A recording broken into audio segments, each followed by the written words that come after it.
If you have regularly processed transactions for customers or vendors or journal entries, it may be most efficient to configure them to automatically recur on a usual schedule. Within the General Ledger module, open the Recurring Entries tab to list all transactions defined to be recorded on a standard basis. New recurring entries are made by copying an already posted accounts receivable, accounts payable, or ledger journal entry, so that when you create one, you need to locate the posted transaction from the source field.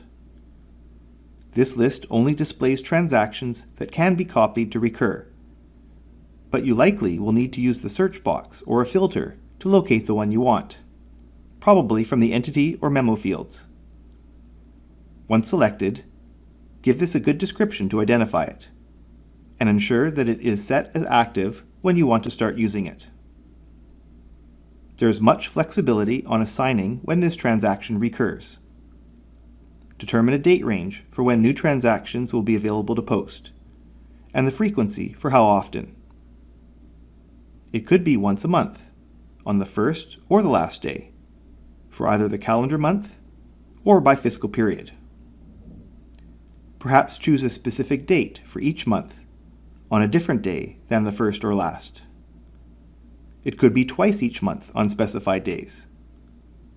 It could be weekly or bi-weekly on a given day of the week, or even daily for a predefined set of days, or a less frequent quarterly or annual occurrence for a specific day of the year.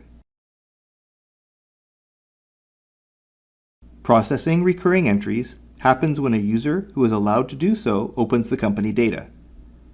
A recurring entries screen appears, listing all the entries with their descriptions that are due or overdue to be processed, even if it happens to be the same entry over multiple due dates. For any entry, you can view the recurring entry setup screen from before.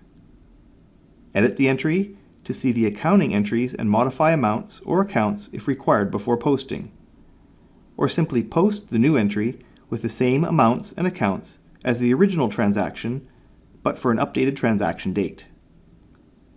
Posted recurring entries will not prompt for printing receipt or check forms, so if you require this, then the entries would have to be entered and posted manually.